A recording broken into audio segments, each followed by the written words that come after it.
Est-ce toi qui me bâtiras une maison pour que j'y habite? 2 Samuel 7:5. David rêvait de construire une maison pour Dieu, à l'image de son propre palais. Il la ferait plus belle encore. Dieu le méritait bien, qu'il avait comblé au-delà de ses espérances. Il fit des plans, convoqua les architectes, retint les artisans les plus expérimentés, commanda les matériaux les plus beaux. Le projet était grandiose et le prophète Nathan lui-même ne put qu'approuver.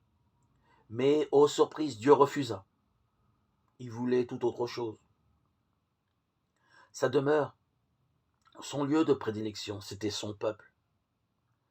C'est cela le sens de ce fameux nom que nous interdisons de prononcer, le Yud-Ke Vav-Ke, Adnout en hébreu, que nous traduisons par Seigneur.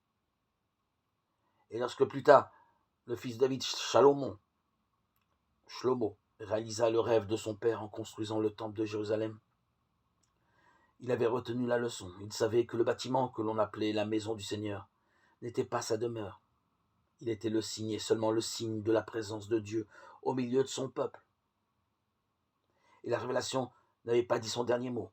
Plus encore que le roi David, nous avons ce bonheur de savoir que le projet de Dieu dépasse nos rêves les plus fous. C'est en chacun de nous que Dieu veut faire sa demeure.